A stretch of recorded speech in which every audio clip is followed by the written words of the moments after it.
بسم اللہ الرحمن الرحیم الحمد للہ رب العالمین والصلاة والسلام علی سید الانبیاء والمرسلین نبینا محمد خاتم النبیین وعلی آلہ الطیبین الطاہرین واصحابہ الغر المیامین ومن تبعہم بإحسان الی یوم الدین اما بعد۔ آج ہم اللہ کی توفیق سے عمدۃ الاحکام کی حدیث نمبر 160 سے درس کا آغاز کریں گے۔ کتاب الجنائز اور حدیث نمبر 160۔ کتاب الجنائز میں ہم گزشتہ دروس کے اندر بہت سارے مسائل پڑھ چکے ہیں، اور آج جو مسئلہ ہے وہ ہے کہ نماز جنازہ ادا کرتے وقت امام کہاں پہ کھڑا ہوگا۔ تو اس حدیث پاک کا ترجمہ اور تشریح کرنے سے پہلے ہم نماز جنازہ کے بارے میں تھوڑی سی گفتگو اور اس کا طریقہ کار ذکر کرتے ہیں۔ نماز جنازہ یہ فرض کفایہ ہے، اور امام ابن قیم رحمۃ اللہ علیہ فرماتے ہیں کہ نماز جنازہ کا مقصد میت کے لیے دعا ہے۔ نماز جنازہ کا مقصد میت کے لیے دعا ہے۔ اس کو عمومی طور پر علماء و محدثین صلاۃ نماز کا نام دیتے ہیں، لیکن ایسی نماز ہے کہ جس میں رکوع اور سجدہ نہیں ہے، جس کی حکمت بعض علماء یوں بیان کرتے ہیں کہ چونکہ میت سامنے ہوتا ہے تو اگر رکوع اور سجدہ اس میں ہو تو کوئی یہ سمجھ سکتا ہے، کسی کو شبہ ہو سکتا ہے کہ شاید میت کو سجدہ کیا جا رہا ہے یا رکوع کیا جا رہا ہے۔ تو شریعت نے ایک اصول ہے، اصول فقہ کی کتابوں کے اندر سد الذریعہ کے طور پر ایسے تمام خدشات کو بھی ختم کر دیا ہے جن سے شرک کا شائبہ بھی نکلتا ہو۔ یہ نماز جنازہ ادا کرنا فوت ہونے والے مسلمان مرد یا عورت کا زندہ مسلمانوں پر حق ہے۔ رسول اکرم صلی اللہ علیہ وسلم نے جو حقوق ذکر کیے ہیں مومن کے مومن پر، تو اس میں ایک حق یہ بھی ہے اتباع الجنائز، کہ نماز جنازہ کی اتباع کرنا، نماز جنازہ ادا کرنا۔ نماز جنازہ ایک تو حق ادا کرتا ہے مسلمان اپنے فوت شدہ مسلمان بہن بھائی یا عزیز کا، اور دوسرا اللہ رب العزت نے اس کے اندر اجر و ثواب بھی بہت رکھا ہے۔ چونکہ یہ نماز ہے اس لیے اس کے اندر وہ تمام شروط جو ہیں وہ پائی جانی ضروری ہیں جو نماز کے اندر پائی جاتی ہیں، جس میں سے پہلی شرط طہارت ہے کہ اس کے لیے وضو کا ہونا لازمی ہے۔ دوسری شرط استقبال قبلہ ہے، قبلہ کی طرف رخ کرنا لازمی ہے، اور اسی طرح جو باقی نماز کی شرائط ہیں وہ ان کا اس کے اندر پایا جانا ضروری ہے۔ پھر نماز جنازہ یہ کسی وقت بھی ادا کیا جا سکتا ہے، رات میں بھی اور دن میں بھی، جس طرح کے دلائل سے اس بات کی تائید ہوتی ہے۔ حتیٰ کہ نماز عصر کے بعد بھی نماز جنازہ، جبکہ عام نوافل ادا نہیں کیے جا سکتے، تو نماز جنازہ ادا کی جا سکتی ہے۔ یہ مسجد میں بھی، جنازہ گاہ میں بھی، ہر جگہ نماز جنازہ ادا کی جا سکتی ہے۔ تو نماز جنازہ ادا کرنے کے لیے قبرستان میں ہو، جنازہ گاہ میں ہو، تو اس میں مردوں کو ترغیب دلائی گئی ہے کہ وہ جائیں، خواتین کو اس کے بارے میں ترغیب نہیں دلائی گئی۔ خواتین کو اس سلسلے میں ترغیب نہیں دلائی گئی۔ ہاں اگر ایسی صورتحال ہو کہ وہاں پردے کا اہتمام ہو یا مسجد میں نماز جنازہ ادا کی جائے تو وہاں پردے کا اہتمام ہو تو وہاں پہ وہ بھی نماز جنازہ کے اندر شرکت کر سکتی ہیں اور ان کو بھی یہ اجر و ثواب حاصل ہو سکتا ہے۔ اب اس سلسلے میں نماز جنازہ ادا کرنے کا جو اجر و ثواب ہے، رسول اکرم صلی اللہ علیہ وسلم کا ارشاد گرامی ہے۔ حضرت ابو ہریرہ رضی اللہ تعالیٰ عنہ بیان کرتے ہیں کہ آپ نے فرمایا من اتبع جنازۃ مسلم ایمانا و احتسابا، جو آدمی کسی مسلمان کی نماز جنازہ کے پیچھے جاتا ہے، نماز جنازہ ادا کرتا ہے، دو کنڈیشنیں رکھی ہیں، دو شرطیں لگائی ہیں، ایمانا و احتسابا۔ ایمانا کا ترجمہ علماء نے یہ کیا ہے کہ وہ سمجھتا ہے کہ یہ نماز جنازہ ادا کرنا مجھ پر فوت ہونے والے مسلمان کا حق ہے اور اللہ رب العزت نے یہ حق مجھ پر لازم قرار دیا ہے، تو یہ معنی ہے ایمانن۔ دوسرا اس کا ترجمہ یہ بھی ہو سکتا ہے کہ نماز جنازہ ادا کرنے والا وہ مومن ہو اور موحد ہو، مومن ہو اور موحد ہو۔ دوسرا لفظ جو استعمال کیا گیا احتساباً، تو احتساباً کا معنی یہ ہے کہ نماز جنازہ اللہ کی رضا کے لیے اللہ سے اجر و ثواب طلب کرتے ہوئے ادا کی جائے۔ یہ دو شرطیں اگر اس کے اندر پائی جائیں، کیوں کہ ہمارے معاشرے کے اندر یہ بھی ہوتا ہے کہ بعض اوقات نماز جنازہ صرف اس لیے ادا کرنے کے لیے جاتے ہیں کہ وہ ہمارے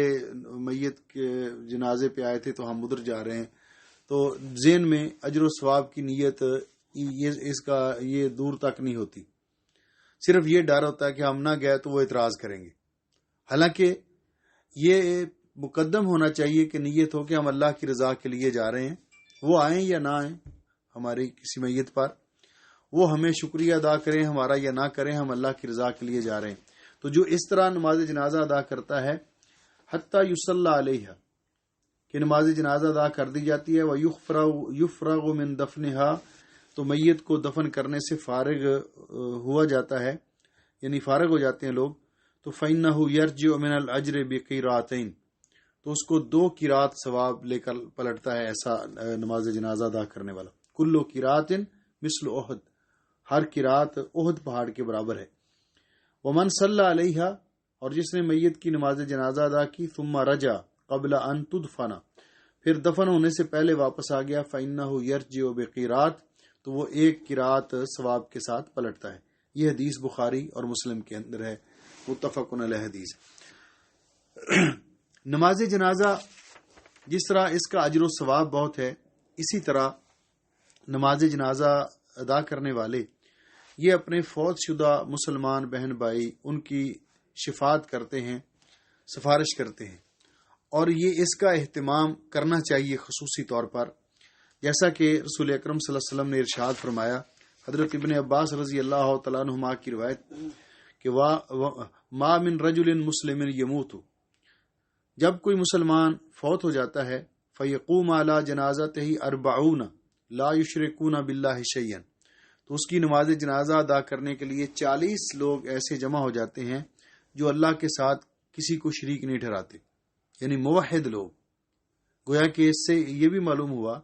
کہ نماز جنازہ ادا کرنے والے صحیح العقیدہ ہوں، صحیح العقیدہ ہوں، کیونکہ اللہ رب العزت دعائیں بھی سفارش بھی انہی کی قبول کرتا ہے جن کے عقائد میں شرک نہ ہو۔ تو اللہ شفعہم اللہ فی، تو اللہ تعالیٰ ایسے لوگوں کی اس میت کے حق میں شفاعت قبول کر لیتا ہے، سفارش قبول کر لیتا ہے۔ دوسری روایت میں رسول اکرم صلی اللہ علیہ وسلم نے فرمایا، اور یہ روایت صحیح مسلم کے اندر ہے اور دوسری روایت بھی صحیح مسلم میں ہے، ما من میت یصلی علیہ امۃ من المسلمین، جس میت کی نماز جنازہ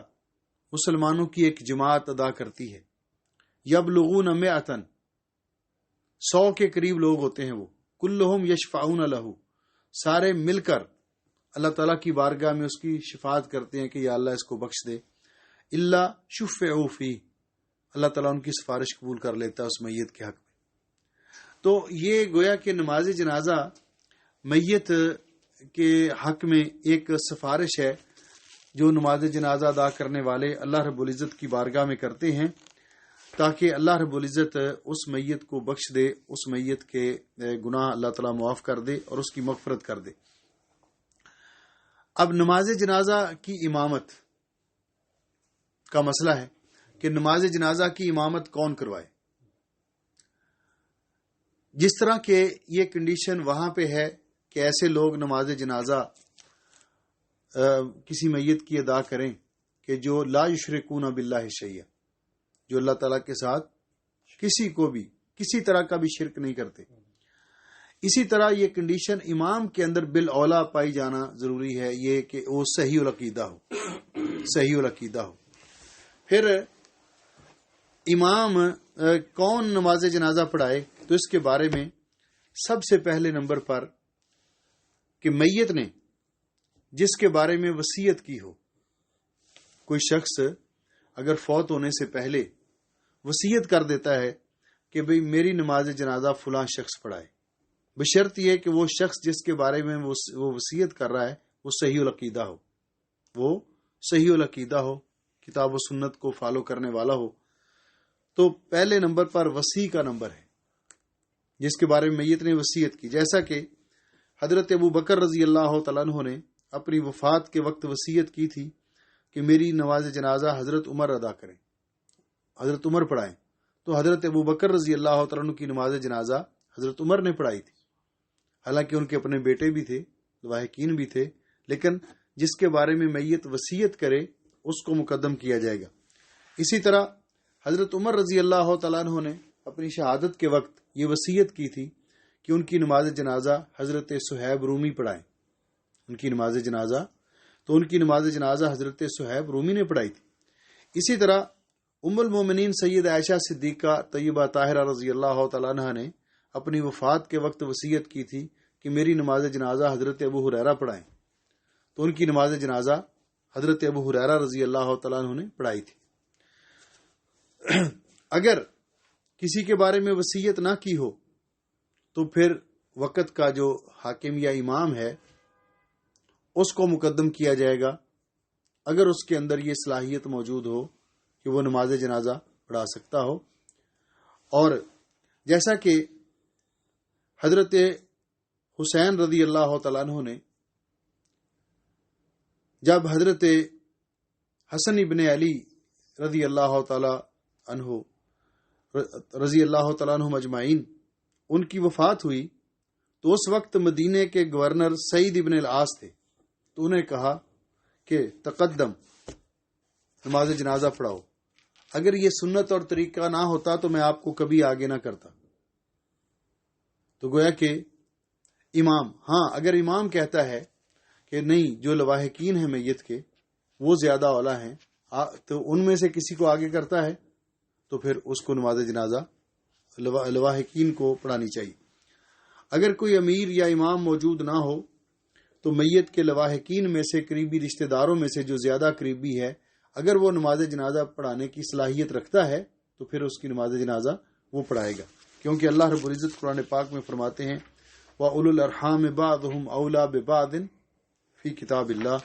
رشتہ دار جو ہیں یہ بعض سے زیادہ اولیٰ ہوتے ہیں اللہ کی کتاب میں۔ اس کے بعد نماز جنازہ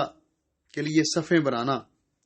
تو اس کے لیے بہتر ہے جس طرح ہم پہلے پڑھ کے آئے ہیں کہ صفیں طاق تعداد میں بنائی جائیں۔ اور اس کے بعد جب امام نماز جنازہ پڑھانے کے لیے کھڑا ہو تو اس سلسلے میں آج ہماری یہ حدیث ہے، اس کے بعد جو باقی نماز جنازہ کا طریقہ ہے وہ اس کے بعد ذکر کرتے ہیں کہ امام کہاں پہ کھڑا ہو نماز جنازہ پڑھانے کے لیے۔ کھڑا تو ظاہر بات ہے زمین پہ ہوگا یا جہاں بھی، لیکن میت کے کس حصے کے برابر کھڑا ہو، تو اس سلسلے میں یہ حدیث نمبر 160 ہے، پڑھیں تو پھر عن سمرة بن جندب رضی اللہ عنہ قال صلیت وراء رسول اللہ صلی اللہ علیہ وسلم